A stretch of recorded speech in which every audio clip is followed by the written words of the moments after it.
इस बार के festive season में त्योहारी बिक्री नए रिकॉर्ड बना रही है, लेकिन इस बिक्री में बड़ा हिस्सा ई कॉमर्स कंपनियों के पाले में चला गया है। दुकानदारों को अभी भी ग्राहकों का इंतजार है और फेस्टिव सीजन में कोरोना में हुए नुकसान के जिस भरपाई को वो उम्मीद लगाए बैठे थे, वो चकनाचूर हो गई है। ई कॉमर्स कंपनियों की इस बढ़ती बिक्री पर इंडियन सेलर्स कलेक्टिव ने गंभीर आरोप लगाए हैं।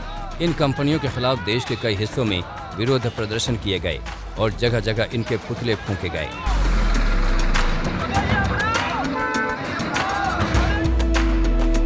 दरअसल इस बार के फेस्टिव सीजन में ई कॉमर्स कंपनियों की वजह से छोटे दुकानदारों को हर महीने 30 से 40% तक का नुकसान होने की आशंका जताई जा रही है।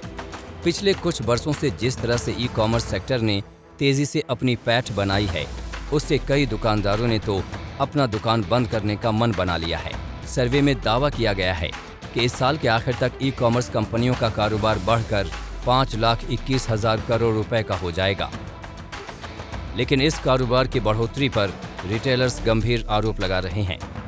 उनका कहना है कि ई कॉमर्स कंपनियां अपने प्लेटफॉर्म पर सबसे ज्यादा बिकने वाले उत्पादों को ट्रैक करती हैं।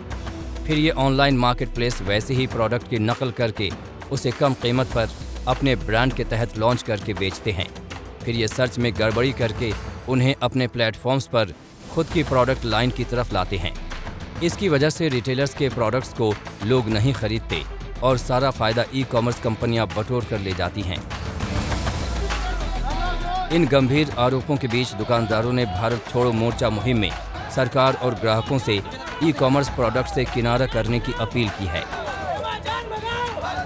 कुल मिलाकर के जो अमेज़न, फ्लिपकार्ट, वॉलमार्ट या जो फॉरेन इन्वेस्टमेंट के कारण चलने वाले दूसरे ई कॉमर्स के बिजनेसेस हैं, उसके कारण हमारे छोटे दुकानदार, किराना मर्चेंट्स, सप्लायर्स, MSMEs, ये सब तो प्रभावित हो ही रहे हैं। I can just see one thing very clearly. I would call this situation as a strategic conspiracy towards financial dominance, leading to dependency of this country. This is nothing more but then a new age East India Company move. इसके साथ ही दुकानदारों का आरोप है कि ये कंपनियां जिन products को खुद नहीं बना रही हैं, उनमें अपने पसंदीदा डीलर्स का सामान बेचने के लिए सर्च में हेराफेरी करती हैं।